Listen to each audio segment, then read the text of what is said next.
So guys, जैसा कि हमने पिछले एपिसोड में देखा कि जाई जिंग पहले से ही लॉकिंग हॉल में मौजूद होता है, पर वो सामने नहीं आया क्योंकि वो जियोयान को पकड़ना चाहता था ताकि उसके पास मौजूद तोशी एशियन जेट को हासिल कर पाए। जियोयान को उस पर काफी गुस्सा आया क्योंकि उसके डेट जाई जिंग के ही कब्जे में थे। जियोयान ने अपने स्काई फायर 3 मिस्टीरियस चेंज को एक्टिवेट कर लिया, जिससे वो उसे फाइट करने लगा, पर उसका सामना नहीं कर सकता था। उसने चालाकी से काम लिया और वो क्लोन को क्रिएट करके वहाँ से निकल चुका था, पर जाई जिंग को इस बात का इल्म हो गया था और उसने सभी को रोकने के लिए होलो सोल्स के ब्रांच इलाके में स्पिरिचुअल बैरियर को एक्टिवेट कर दिया। वो सभी भाग नहीं पाए। जियोयान जाई जिंग को खत्म करने के लिए 4 हेवनली फ्लेम के एंग्री बुद्धा फायर लोटस को क्रिएट करने लग गया। जाई जिंग ने उसे मारने की कोशिश की, पर जियन अब अपने असली रूप में आ चुकी थी और वो जाई जिंग से फाइट करने के लिए तैयार थी। फिर अब हम देखते हैं कि जियन जाई जिंग के साथ फाइट करने लग जाती है। उनके बीच फियर्स फाइट होने लगती है। जियन उसे कड़ी टक्कर देती है क्योंकि उसकी पावर अपने असली रूप में आने की वजह से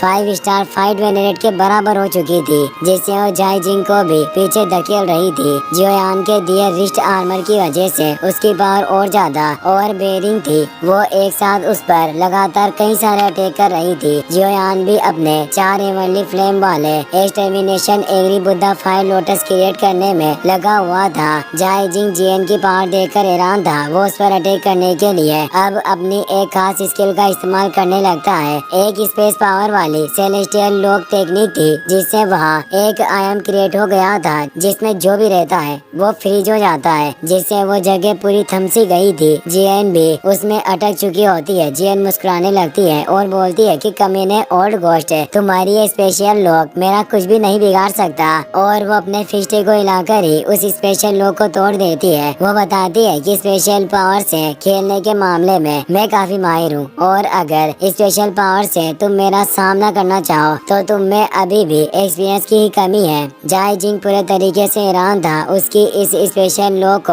आज तक कोई भी तोड़ नहीं पाया था। वो कहता है कि आखिर इस लड़की के पास किस तरह की पावर है। जियन अब अपनी स्पेशल पावर को एक्टिवेट करने लगती है, जिससे उसकी बॉडी से काफी फियर्स एनर्जी निकल रही थी। वो एंशिएंट वॉइड ड्रैगन क्लैन की मेंबर होने की वजह से एशियन वॉइड ड्रैगन बिस्ट अब बाहर आने लगता है। वो कहती है कि ओल्ड गोस्ट मेरे इस अटैक को झेलने की कोशिश करो। ये उसकी वॉइड फिस्ट टेक्निक थी। जाई जिंग भी उस टेक्निक का सामना करने के लिए एक वॉइड क्रैक को क्रिएट करता है, जिससे अब उसकी जाइंट आई टेक्निक एक्टिवेट होती है। जियन उस पर अपने वॉइड फिस्ट से अटैक करने आ रही होती है। वो ओल्ड गोस्ट के आई रे अटैक को रोकने लगती है, जिससे वॉइड क्रैक चारों तरफ क्रिएट हो रहे थे। वो वॉइड फिस्ट टेक्निक काफी पावरफुल थी, जिससे जाई जिंग भी काफी दूर चला जाता है। उसे विश्वास नहीं हो रहा था कि एक छोटी लड़की इतनी पावरफुल हो सकती है। वो बोलता है कि इस लड़की के पास काफी अजीब तरह की फाइटिंग स्टाइल है। वास्तव में इस लड़की का बैकग्राउंड क्या है और ये कौन से क्लैन की मेंबर होगी। जियोयान का extermination angry Buddha fire lotus जल्दी रिफाइन होने वाला था। जाई जिंग भी ये देख रहा होता है। हैरान हुआ वो कहता है कि यह लड़का 4 हेवनली फ्लेम को भी एक साथ मर्ज करने में सक्षम है। वास्तव में इस लड़के की पावर काफी स्ट्रेंज है। अब मैं और ज्यादा देर नहीं कर सकता। अगर इसने हेवनली फ्लेम के फायर लोटस को क्रिएट कर लिया तो मेरे लिए भी इसे झेलना आसान नहीं होगा। अब वो अपनी डेविल आई को क्रिएट करके स्टार पीकिंग एंड को एक्टिवेट करता है। जियन कहती है कि तुम्हारी ये चालें मेरा कुछ नहीं बिगाड़ सकती और उस पर अटैक करने जाने लगती है, पर अब उसकी पावर खत्म हो जाती है, जिससे वो वापस से पहले की तरह छोटी लड़की में बदल जाती है, जिससे अब वो काफी कमजोर थी। वो काफी परेशान होती है कि अब मैं इसे रोक नहीं सकती। तभी ओल्ड गोस्ट उसे अपने स्टार पिकिंग फॉर्मेशन में पकड़ लेता है और हंसते हुए कहता है कि तुम अब मेरा सामना नहीं कर सकती, पर लिटिल गर्ल अब मैं तुम्हें मार दूंगा ताकि तुम्हें एहसास हो कि होलो सोल्स से निपटने का अंजाम क्या होता है। और वो अपने जायंट हैंड से उसे मारने लगता है। जियन काफी ज्यादा डर गई थी, लेकिन तभी आसमान में एक वर्ड क्रैक क्रिएट होता है और एशियन बेयर जियोंग वहाँ जाता है, जो बोलता है कि तुम मेरे बॉस का कुछ नहीं बिगाड़ सकते। और वो काफी पावरफुल पंच से उस पर अटैक करता है। जाई जिंग इस अटैक का सामना नहीं कर पाता और वो नीचे जमीन में टकराता है, जिससे वो पूरी जगह हिल जाती है। इससे जियन की जान बच गई थी क्योंकि उसके जाई जिंग को मारने से वो अटैक फेल हो गया था।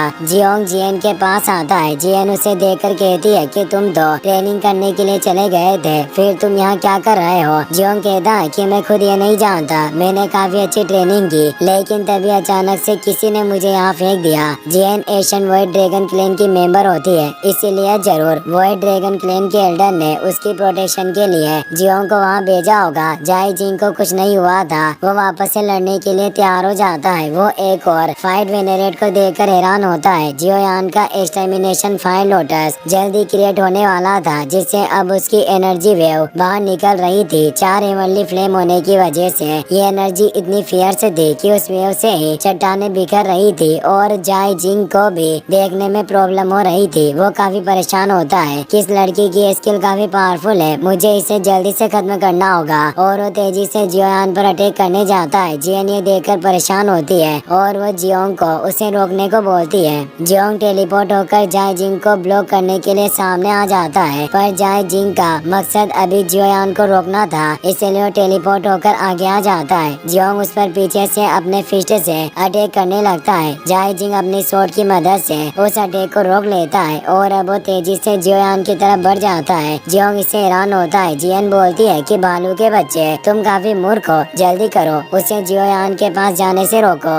लेकिन जाई जिंग मुस्कुराते हुए अपने फुल स्पीड में जियोयान की तरफ बढ़ता है और उस पर एक पावरफुल एनर्जी से अटैक करता है। ये उसकी 9 नेदर सोल हैंड मूव होता है। जियोयान ने अभी तक एक्सटर्मिनेशन फायर लोटस को रिफाइन नहीं किया था, जिससे वो अपने बचाव में कुछ नहीं कर पाता और उस अटैक की वजह से जियोयान पर काफी पावरफुल अटैक होता है, जिससे वो काफी ज्यादा घायल हो जाता है। उसके मुंह से ब्लड आने लगता है। उसकी पूरी बॉडी दर्द से कहरा रही थी और वो लगातार नीचे गिर रहा होता है। जियन, लिटिल फेट डॉक्टर और बाकी सभी ये देखकर काफी परेशान हो जाते हैं। जाई जिंग हंसने लगता है। जियोयान की बॉडी से काफी खून बह रहा था, वो अभी तक बेहोश नहीं हुआ था। वो उसे हंसते हुए देख रहा था। जियोयान कहता है कि तुम मुझे मारना चाहते हो, तब अब तुम्हें भी मैं अपने साथ कब्र में भेज दूंगा। और अब अपने एक्सटर्मिनेशन एंग्री बुद्धा लोटस को पूरी तरीके से कंडेंस कर लेता है और उसे जाई जिंग पर छोड़ देता है। वो हंस रहा होता है, इसीलिए उसे लोटस के बारे में कुछ पता नहीं चलता और वो एक्सटर्मिनेशन लोटस सीधे उसके चेस्ट से जाकर टकराता है, जिससे एक काफी भयानक विस्फोट होता है। उसकी एनर्जी इतनी ज्यादा थी कि पूरी हॉल ऑफ सोल से ब्रांच ही उस एनर्जी से नष्ट हो रही थी। चारों तरफ से विस्फोट ही विस्फोट हो रहे थे। सभी उस एनर्जी से बचने के लिए दूर हटने लगते हैं। ओल्ड मुगु और बाकी सभी सोल एनोई को देखने में भी काफी प्रॉब्लम हो रही थी। ओल्ड मुगु कहता है कि ये डिस्ट्रक्टिव पावर काफी ज्यादा टेरिफाइंग है। मुझे नहीं लगता कि ओल्ड गोस्ट जाई जिंग को भी इससे निपटने में काफी परेशानी होगी। जियोयान अब होश में नहीं था, वो नीचे गिर रहा होता है। जियोंग उसे पकड़ लेता है और उसे डिस्ट्रक्टिव एनर्जी से बचाकर दूर ले आता है। जियन और बाकी सभी जियोंग के पास आते हैं। उन्हें जियोयान की काफी फिक्र होती है। लिटिल फेट डॉक्टर फेंग जियांग से पूछती है कि जियोयान की हालत कैसी है। फेंग जियांग कहते हैं कि हमें पहले इसे लेकर यहाँ से निकलना होगा। तभी वहाँ किसी की आवाज आती है। वो बोलता है कि तुम यहाँ से निकलना चाहते हो, पर ऐसा अब मुमकिन नहीं है। सालों बाद अगर किसी ने हमारे हॉल ऑफ सोल्स की ब्रांच को नष्ट करने की हिम्मत की है तो ये सिर्फ जियोयान है। और अब एक पोर्टल से हॉल ऑफ सोल्स के 2 तियानजुन वहाँ जाते हैं, जिनकी बाहर काफी ज्यादा और बेयरिंग होती है, जो अपने एक मुंह से ही उस एंग्री बुद्धा फायर लोटस को नष्ट कर देते हैं। उन दोनों तियानजुन का नाम ब्लैक तियानजुन और व्हाइट तियानजुन होता है। व्हाइट तियानजुन के पास एक फ्लैग होता है और ब्लैक तियानजुन रीपर की तरह एक साइड वेपन को होल्ड किया हुआ था। उन्हें देखकर वहाँ मौजूद 5 हॉल ऑफ सोल्स के फाइट वेनेरेट हैरान होते हैं और उनके पास आकर उन्हें रेस्पेक्ट देते हैं। उनकी वजह से जाई जिंग भी उस लोटस के स्पॉट से बच गया था, पर उसकी हालत काफी खराब थी। उसका एक हाथ टूट गया था,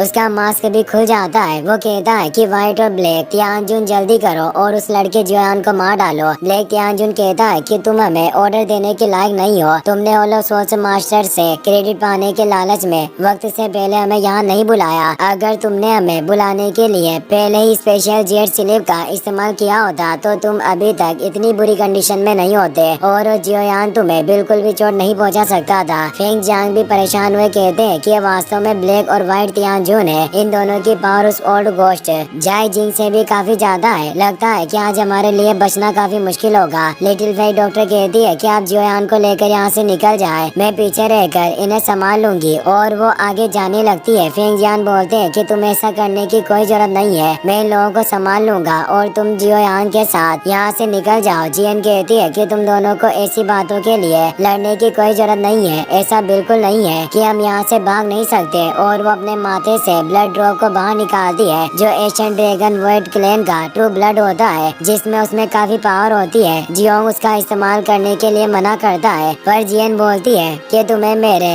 इसे इस्तेमाल करने के बाद मेरे देखभाल के लिए करीब रहना होगा। और अब वो उस ब्लड ड्रॉप की मदद से एक टेलीपोर्टेशन पोर्टल को ओपन करने लगती है। ब्लैक तियानजुन कहता है कि तुम लोग हमारे रहते हुए भागना चाहते हो, और वो दोनों तियानजुन अपनी पावर को मर्ज करके पावरफुल अटैक को क्रिएट करने लगते हैं। जियन जिस पोर्टल को ओपन कर रही होती है उसका लेवल काफी हाई होता है, जिससे उसे ओपन करने में उसे काफी प्रॉब्लम आ रही थी। वो कहती है कि मैं इतने ऊंचे दर्जे के पोर्टल को आज तक ओपन नहीं किया, इसे ओपन करने के लिए मुझे कुछ वक्त चाहिए होगा। लिटिल फेरी डॉक्टर उन लोगों को रोकने के लिए जाने लगती है, लेकिन तभी टाई जियान आगे चले जाते हैं और वो अपनी शॉर्ट पावर से उन दोनों तियानजुन के अटैक को नष्ट कर देते हैं, क्योंकि टाई जियान अपनी लाइफ सेक्रीफाइस पावर का इस्तेमाल कर रहे होते हैं। ब्लैक और व्हाइट तियानजुन ये देखकर हैरान होते हैं। टाई जियान की हालत काफी खराब होने लगती है, पर याओ लाओ का उन पर एक कर्ज था जिसे वो चुकाना चाहते थे, इसीलिए वो अपने स्वॉर्ड से वहाँ होलो सोल्स के सभी एल्डर के सामने एक बैरियर को क्रिएट कर देते हैं। फेंग जियान उनकी मदद के लिए आने लगते हैं, पर टाई जियान उसे आने से मना करते हैं और कहते हैं कि मैंने फैसला कर लिया है कि याओ लाओ की उसने मेरी मदद के लिए जो भुगतान किया था उसे आज मैं चुकाना चाहता हूँ। और वो अपने लाइफ पावर से उन बैरियर को और ज्यादा पावरफुल करने लगते हैं, पर इससे उनकी बॉडी में क्रैक्स उत्पन्न हो रहे थे, उनकी बॉडी नष्ट होने लगती है। व्हाइट तियानजुन कहता है कि आदमी पागल है जो ये खुद को नष्ट करना चाहता है, पर हमें जल्दी से इस बैरियर को नष्ट करना होगा। और वो सभी होल ऑफ सोल्स एल्डर उस बैरियर को नष्ट करने लग जाते हैं। जियन भी अपनी पूरी पावर का इस्तेमाल करके